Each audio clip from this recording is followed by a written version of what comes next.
Hello, and welcome to the Climate Change Roundtable presented by the Heartland Institute.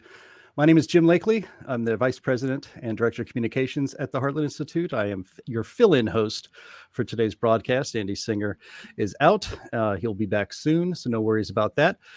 We're going to talk about, basically the big news, obviously, around the world is Russia's invasion of Ukraine. We're going to talk a little bit about that and what it really means for energy markets and even climate policy around the globe. So before we get rolling here with our two special guests from the Heartland Institute, why don't you go ahead and hit the like button for this video? That really helps the Heartland Institute get around the algorithms that YouTube has that try to suppress things like this. Our channel is always under constant suppression, but you can get around that by hitting that like button and sharing that with friends, and also subscribe to our channel and hit that bell so that you're sure to get an alert every time we have a new video and a live broadcast like this coming up.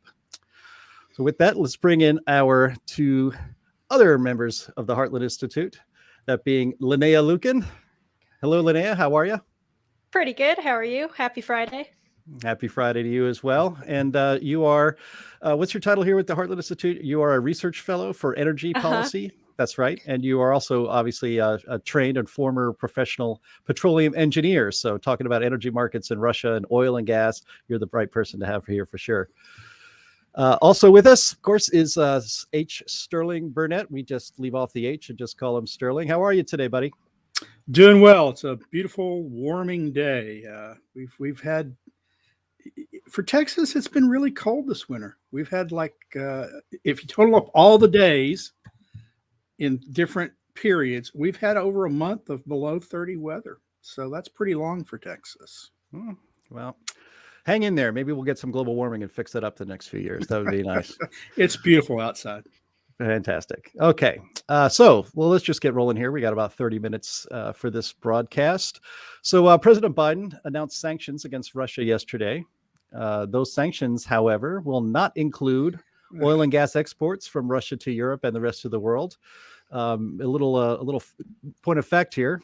The United States imports 560,000 barrels a day from Russia. And Awesome. Another little point of fact, the Keystone XL pipeline, which Joe Biden canceled on his very first day in office, when fully operational, as it was, under construction. But when fully operational, that was going to bring about 900,000 barrels a day. The Keystone XL pipeline would have brought in about 900,000 barrels a day from Canada, which I guess is a friendly country, although things going up there are a little weird, but it's still certainly better than getting it from Russia, that's for sure. So let me start with this question for you guys. If invading a sovereign country unprovoked with the intent to expand the Russian empire doesn't even put a dent in the Russian energy economy, what's the point? And how did Russia get so powerful? We'll start with you, Sterling. It's beyond just we haven't cut off their oil shipments.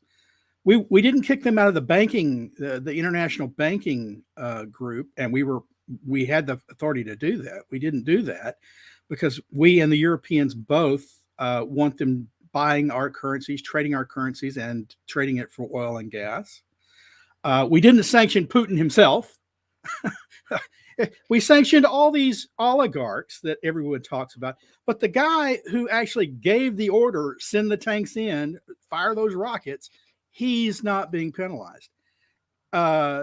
Months before, we'll get into all the different things that the U.S. has done to encourage Putin to invade, to fund Putin's war machine. As you say, we're doing it directly. We're buying oil from them. A few years ago, Massachusetts, that won't let natural gas pipelines be built into the state from Pennsylvania. I guess they're afraid Pennsylvania is going to invade Massachusetts. I don't know. But they won't let natural gas pipelines come in from Pennsylvania from fracking in West Virginia. But then they imported, during a cold winter, they imported liquefied natural gas from Russia. At the same time as they were saying Trump is in Russia's back pocket. Right. So the governor of Massachusetts is giving money to Putin. Trump is penalizing him and saying we won't support the pipeline, Nord Stream 2. And yet Trump is in the pocket of them, not the Democrats, who won't penalize Putin, who won't stop taking his oil, who won't stop taking his gas. You tell me how that gets reported so badly. Yeah, I Right. was reliably informed by the mainstream media that Biden was super tough on Russia and, Trump was in support of him. But meanwhile, you've got Biden, loosening up or releasing sanctions on Nord Stream 2's funders. And at the same time, there was a competing pipeline that was supposed to come in through bringing oil from Israel and Natural some gas from Israel. Yeah. natural gas from Israel up through Greece and Cyprus and be kind of a Mediterranean competitor to the Russian, hegemony. But Biden said, nope, we can't have the Israel pipeline. That would be terrible to do. That's climate change. And they were going to cut Turkey out of the deal. It was going to Yeah. be great. And then, no, we're going to prop up Russia and then, make significant pain on our own fossil fuel industry because climate change. But obviously, Russian fuel does not contribute to climate change. So Trump had approved the Mediterranean pipeline Yep. from Israel. Trump had approved it. It was going forward, and then just a couple weeks ago, Biden says, "No, that's a contributor to climate change. Nord Stream 2 somehow is not, but the Israeli pipeline is." It tells you, who he really thinks our allies are. I think. Well, and it's astonishing. Just 2 days or so, I think it was just 2 days before the invasion into Ukraine, Biden once again, for the second time, put a moratorium on new leases on drilling on federal lands. And so, spiking gas prices some more, spiking the oil prices. And Russia has kind of, from what I understand, they have a little bit of they need oil to be a bit more expensive in order for their operating costs to make sense. And so high oil prices help Russia and put them into a convenient economic position to leverage against the rest of Europe. No, they're making money. They're making big money. And they're like Venezuela. I mean, Venezuela has to have high oil prices because their cost of production is so high. They have to have high oil prices. So we are funding dictatorships around the world with our policies. And like you say, just 2 days before the invasion, like Biden hadn't been predicting for 2 weeks that the invasion was likely and coming. He pretends like he's forgotten all that, suspends new leases and permitting on federal lands and offshore. Why? Oh, well, in response to a court ruling that said his social cost of carbon calculation was illegal. And so he says, okay, what we're going to do is rather than follow the law, because the same court had also told him he couldn't suspend oil and gas leases. He had to go forward with them earlier in the year. After months, he bowed to that and said, okay, we'll start offering them under these new conditions. He says the new conditions are wrong too. And so he says, okay, well, I'm just going to violate the law again. Ignore you. He's acting like Andrew Jackson told the court concerning the Trail of Tears, Mr. Justice, you have made your ruling, now enforce this. Well, he's telling the federal court, you've made your ruling. I don't care. I'm not allowing new oil and gas until I get new rules put in place. You have existing rules. Offer them under those rules until you get the rules written. What you don't get to do is pretend the law isn't what the law is. And it's all to Russia's benefit. Well, let me ask this to you guys. I'm just curious as to why the West. Sterling, you and I are old enough to remember the old Soviet Union, and gosh, I mean, it would make news. America would send grain to feed the starving people of the Soviet Union because their economy, communism doesn't work. Nixon saved them. Yeah, that's Nixon right. Saved them.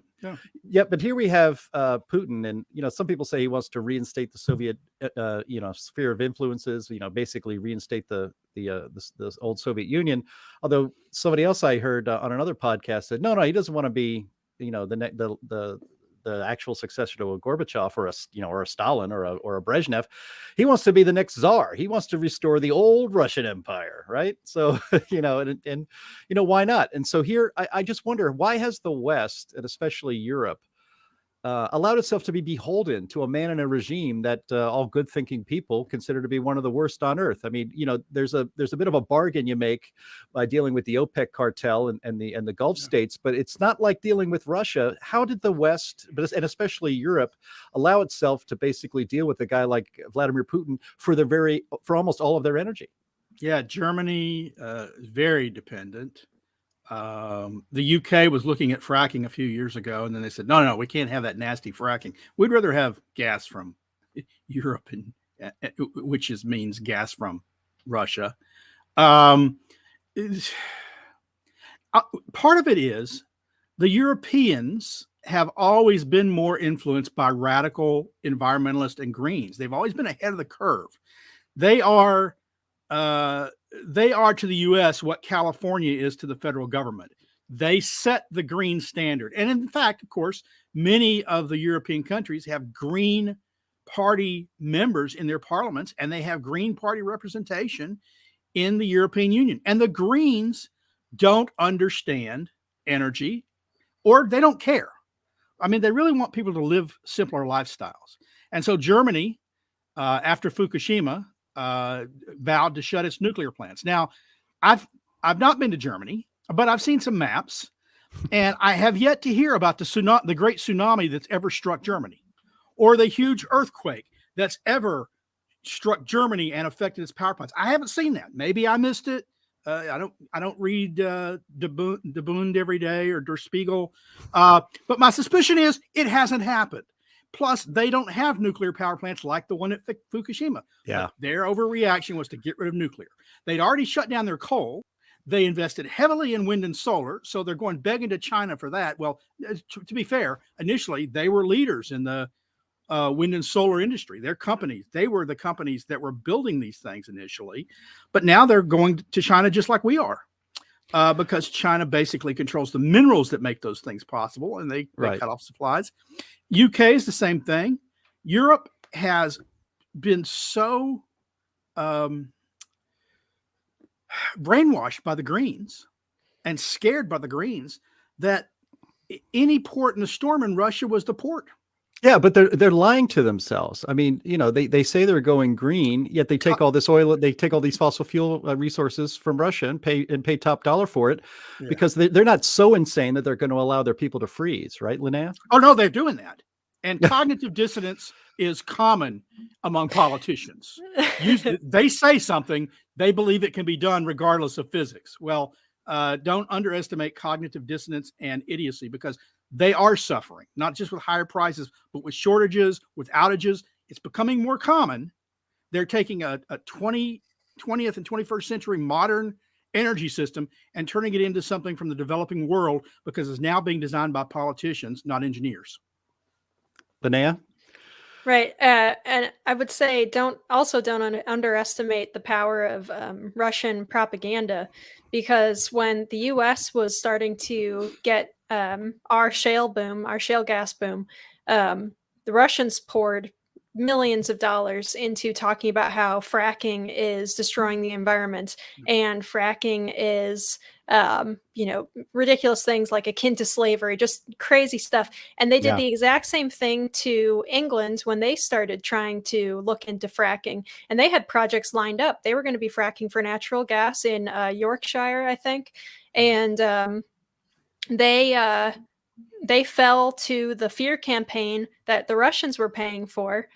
That was, no, fracking is super bad for you. Oh, it's going to be terrible. The entire environment in England is going to just fall apart. It's going to be awful. And then they said, okay, well, I guess we'll just keep buying our natural gas from Russia then, because Russia can't keep up with the prices that we can get with shale fracking. Mm-hmm. Yeah, that's a great point, Linnea. Yeah, and it can't be more mentioned more often. I mean, you don't hear a lot of anti-fracking, protests going on these days. It was really big several years ago, but Russia was paying for those leftist environmental groups here in the United States. They were getting Russian money to go out there and say no fracking. Why? Because that hurts Russia's market in natural gas, especially in Europe. So Sterling, hold on. Let me ask this, because we can go back to Trump. He offered. He was tough on Putin. He talked to him. He decided to negotiate with him and all that. but he told I recall this, and forgive me if I'm wrong, or you can correct me if I'm wrong, but he basically told Angela Merkel, hey, don't worry, you don't have to get your gas from Russia. Yeah. We got plenty of it here. In fact, for the first time in decades, we were a net exporter of energy in this country, and a lot of that was natural gas, liquefied natural gas, put on ships and taken elsewhere. And so there was the offer on the table from the United States. You can leave Russia alone. We can isolate them. The United States will provide all of, a lot of your energy. You can get it from Israel again as well. There's other places to get natural gas, and we can help bring it. Nothing really came of that, did it? Well, no. Now that's not quite right. All right. But you've got a lot of things in that statement. But first, I want to go back to what Linnea was saying, is that we at Heartland, some of our colleagues, Paul Dreesen and the late Ron Arnold, who recently passed, wrote quite a bit on how Russia was funding these anti-fracking campaigns, going through our environmental groups, banking offshore, sending them funds surreptitiously, so the environmental groups could put feet on the ground and protest. That was Russia, folks, and they were successful to some degree. Now, you're right about everyone says, oh well, Trump didn't hate Putin. He didn't. He didn't hate the premier of China either. What he said was, look, I disagree with their policies. They're not good for America. And I want to promote America. But what they're doing is promoting their countries, which is what leaders of those countries should be doing. They're not world leaders. Putin leads Russia. Xi, I think it's Xi, leads China. And Trump said, and I lead the U.S., and I'm doing what's right for the U.S. I understand what they're doing. I'll negotiate with them from a position of strength. And he was expediting. And to be fair, Obama had started expediting LNG export terminals. So they built a lot of LNG export terminals. We've got a few coming online still that were in the pipeline already and almost near completion. Who knows what Biden will do to that. And Europe was building LNG import terminals to take our oil and gas. So we were we became a net energy exporter. That is not true, I don't believe, today. 1 year under Biden, we've gone from energy independence to, once again, energy dependence. And it's madness. It's madness. It undermines our national security. It undermines our geopolitical influence, and it undermines our economic security. Yeah, he could have been putting American workers to work, which he said it was all about. Right. Instead, he's putting them out of work. I mean, we get 500,000 barrels of oil a day from Russia. Just from Russia, we get 500,000 barrels a day. I mean, but yet we have sanctions on them. Supposedly, we're gonna be standing up against Russia, and we're not going to do it because we're not going to decouple ourselves, and neither is Europe, apparently. And not to mention how incoherent the policy is when it comes to even their supposed climate change goals.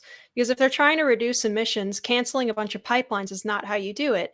It's it's so obvious. I mean, the natural gas and the oil is still going to get to market no matter what. It's just where from and with what. And so, making us reliant on countries that are a lot less environmentally conscious than we are too is just another way that it makes absolutely no sense at all. Do you think Russia is going to be, is going to intentionally cripple their own industry because they're afraid of, the weather? No, they're not going to do that. And they. And do you think the conditions that they produce under are as environmentally sound as ours? Do they have the same regulations? More importantly, does China have the same regulations on mining, where the rare earths, if we're going to go to wind and solar and batteries? Do they, and even where they have regulations, do they have the enforcement mechanisms, or do they exercise enforcement?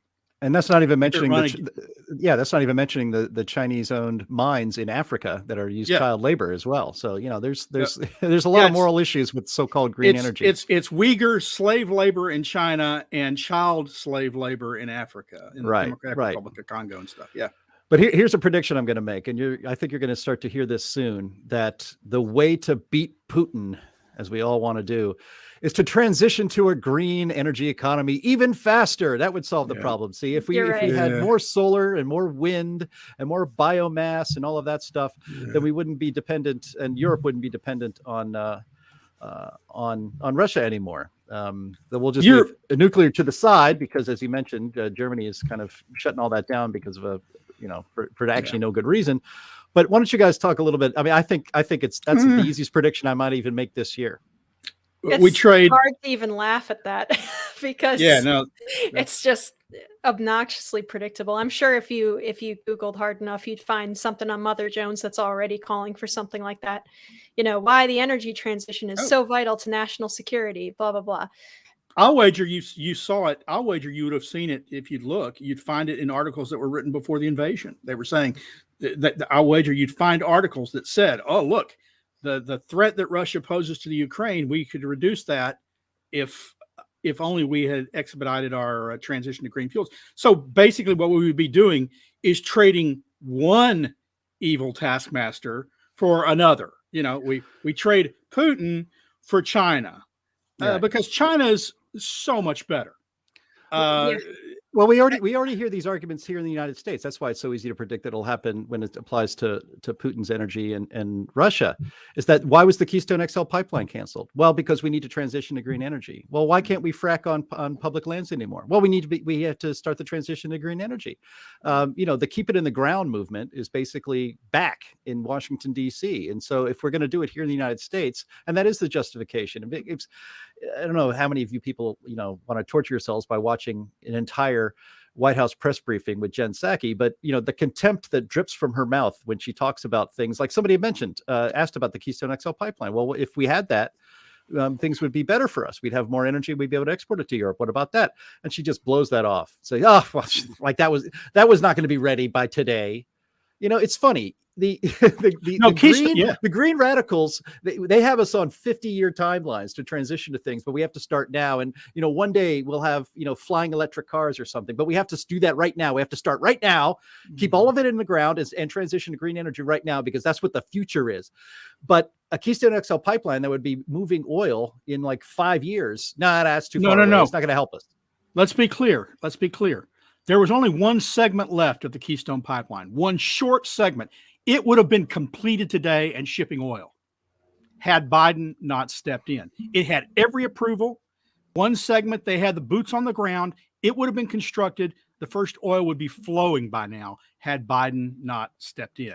So it would have been today, Jen. But more importantly, and I did this interview yesterday. I don't think she's watching, Sterling, but you keep going. Yeah.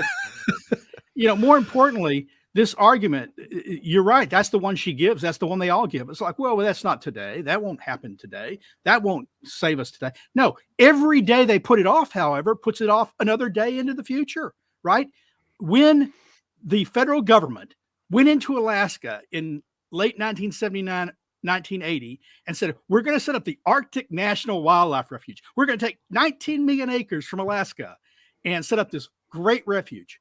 Part of the condition of Congress signing off on that was Jimmy Carter agreeing that they would allow oil and gas development on the coastal plain, one small part of the Arctic National Wildlife Refuge. Right. We have something called National Petroleum Reserve A, Alaska, not too far from ANWR, and it's been there for decades, and it was set aside specifically for oil and gas development.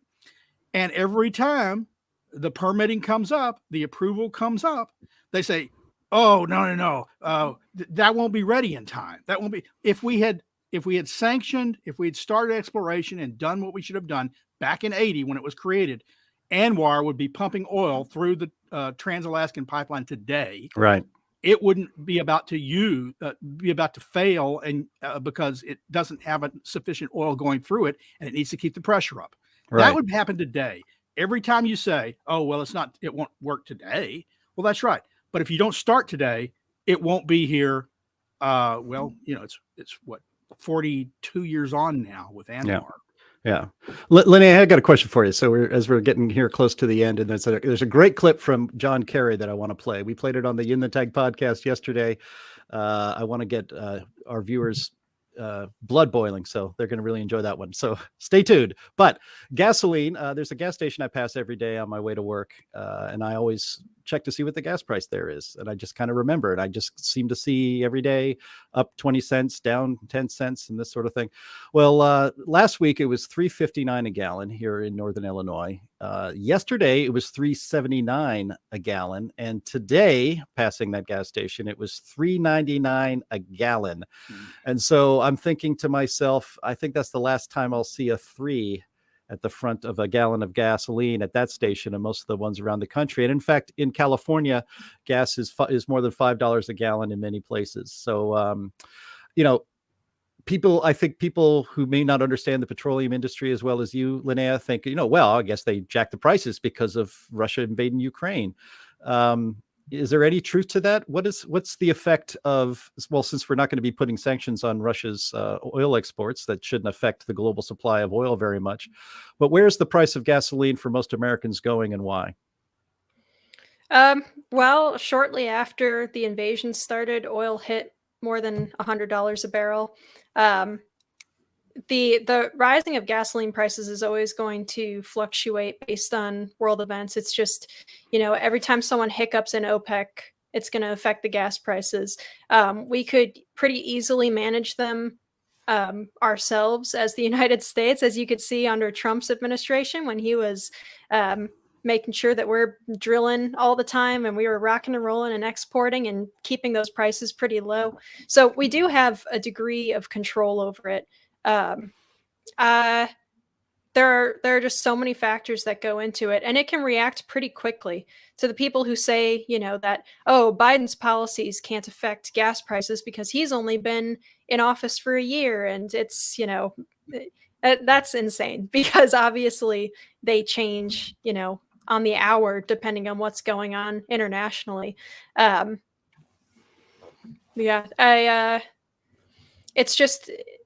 It's crazy, to your point about the contempt that the administration holds towards middle America and the average household. It's clear in everything that you hear from them, Right. Whether it's this issue or the COVID policy or whatever. Remember when Jen Psaki said, like, oh yeah, inflation is so bad, and the supply chain thing is so bad, I guess you won't get your treadmill on time. It's not about that, you lunatic. Like, well, Biden sociopath. I don't know what to say. Well, no, it's elites, and they have no concept of what it means to the average people. Who was it that said just before Thanksgiving, oh yeah, well, the price of a turkey went up $1, or 39 cents a pound or something, so $2 or $3. It's like, yeah, when you're earning $300, $500, $1 million a year, that doesn't track. But when you are feeding your family daily on $40,000 a year, $50,000 a year, and you add a couple of $1,000s to your energy prices, which then flow through to every other product made, all your food is used, oil and gas, you're hurting people's pocketbooks. And the elite, like Psaki and the Bidens and the Obamas, they don't understand that. Or if they do, they just don't care, because they know best. Right. They've got theirs. They don't care if you get yours. Yeah, I mean, Biden himself said at the podium, we're gonna do all we can to keep gas prices low. It's like, no, you're not. You're actually doing the opposite of what would get gas prices going down. Just you the opposite. Are. And then when gas prices go high and his poll ratings plunge and Democrats' prospects plunge, his answer is not to put boots on the ground, to increase jobs by increasing drilling. It's not to put these people back to work in good paying jobs. It's to make our national security decline even worse by taking oil out of the strategic petroleum reserve that's set aside in case we get caught in a war, or in case oil supplies are cut off. He says, no, I'm going to let some oil flow out of that to reduce prices. That does nothing for our long-term future. And you're about to show, good old Frankenstein Kerry there. Frankie Kerry. Yeah. John, so this is the clip I wanted to play here as we're wrapping up. Yeah. His face always looks like it's made of wax and it's melting. It's just too much bright light on it or something. I don't quite get it, but poor guy. Anyway, so this was a man, he was interviewed. This is from BBC Arabic. And he was asked about, this was on the 23rd. So this was actually, I think at the very moment he is speaking, or this was aired on BBC Arabic, Russia was rolling into Ukraine. And this is John Kerry's take on it. And it's, while he does make a passing reference to the tragedy of people that will be killed in the invasion of Ukraine, that's not really his biggest concern. Have a listen. I'm very concerned about, Ukraine because of the people of Ukraine and because of the principles that are at risk in terms of international law and trying to change boundaries of international law by force. I thought we lived in a world that had said no to that kind of activity. And I hope diplomacy will win, but massive emissions consequences to the war. But equally importantly, you're going to lose people's focus. You're going to lose certainly big country attention because they will be diverted. And I think it could have a damaging impact. So, I think hopefully President Putin would realize that in the northern part of his country, they used to live on 66% of a nation that was over frozen land. Now it's thawing, and his infrastructure is at risk, and the people of Russia are at risk. And so I hope President Putin will help us to stay on track with respect to what we need to do for the climate. Yeah, now, I want to congratulate the both of you for not guffawing or tutting or going or screaming during that clip, so that our listeners could hear it. Linnea, you are one of my favorite people with the hot takes on our Slack channels. What is your reaction here at the Heartland Institute? What is your reaction to the idea that John Kerry seems to be his chief concern is that the war in Ukraine will pull the world's attention away from solving the global climate crisis? John Kerry. I mean, just look at what that kind of influence and, that level of elitism does to a person's priorities. I mean, seriously, you look, he makes a passing commentary to, oh, well, the people and the democracy and, whatever. But really, the problem is I won't be getting as many speaking tours about climate change. I can't get on the private jet as much. Yeah, I won't be able to fly in a private jet over to Brussels every other year to go opine about people driving their cars to work every day. Like, give me a break. This guy, he comes every time he opens his mouth. And I find it hilariously ironic that his official title in the U.S. government is the climate czar. Yep. And he's more concerned with climate change than the Russia situation. So, oh, man, that guy. Look, as Russian troops are actively creating orphans on the ground in Ukraine, he's worried that the headlines in the mainstream media won't be alarming about climate change, that this will usurp those headlines, that world leaders' next meetings might not be climate meetings. They might have to cancel climate meetings. They'll be meeting about how to end the war in Ukraine, how to get back to norms of civilization. People will worry about that as opposed to greenhouse gas emissions. That's his focus. Yeah. That tells you how out of touch, how his nod, his crocodile tear of humanitarian concern that lasted all of 5 seconds in the thing before he went on to, but the real concern is, Mr. Putin, aren't you worried about part of your land thawing? Good God, you might be able to plant things there. We can't have that. You might be able to drill for more oil if there's no ice, hard ice. He is an idiot. And how they allowed him to go on TV on the verge of war and say that, I don't know. I'm sure there's nobody in the command and control situation at the White House, because that was just stupid. Right. I'm sure it's of grave concern to the people of Ukraine that, and I hope at the very least Putin got a good laugh out of it, because the gall of John Kerry to sit in front of, people getting their houses bombed out and say that he's worried about permafrost. If the Ukrainians really cared about the world, according to John Kerry, if they really cared about the world, what they would do is not start up their own tanks and jets. They'd let the Russians roll in and take over. They wouldn't fight for their land, because in fighting for their land, they're creating emissions that, so They're Right. humanitarians. They're going to save the world by not fighting back. Yeah, his idea, one of his first concerns being all the emissions that will be coming out of tailpipes of tanks Cause for the war. and airplanes and all of this stuff. You know, Oh my maybe God. someone should tell him. Maybe someone should tell him. Well, on the bright side, John, there aren't cars going to work every day. Oh, there you go. You know, they don't start the tractors up in the fields right now, so you know, it's a trade-off, John. Maybe you should think about that. Jesus. Yeah. So, all right. Well, that's going to do it for this week's edition, I should say, of the Climate Change Roundtable with Linnea Lueken and Sterling Burnett and me, your temporary fill-in host, Jim Lakely. I want to encourage everybody watching this video to have hit the like button and subscribe to our channel so that you get alerts when we are having another live broadcast. And this broadcast pretty much happens every Friday at noon. So just pencil that into your calendar so that you will be ready to join us in the chat. As you saw, if you're watching this video, you saw that I put a lot of the comments from people as they come along. I think it's great to have that kind of participation with all of you, and we encourage that, and to have more people here as well. Always be sure to visit climaterealism.com. That's a website from the Heartland Institute that basically its mission is to counter the climate alarmism that is just infecting the mainstream media every day. And so it's great rebuttals. They're written by Linnea and Sterling Burnett, and also senior fellow Anthony Watson, and an occasional one by our president, James Taylor. Thank you all for joining us this week, and we will talk to you next time.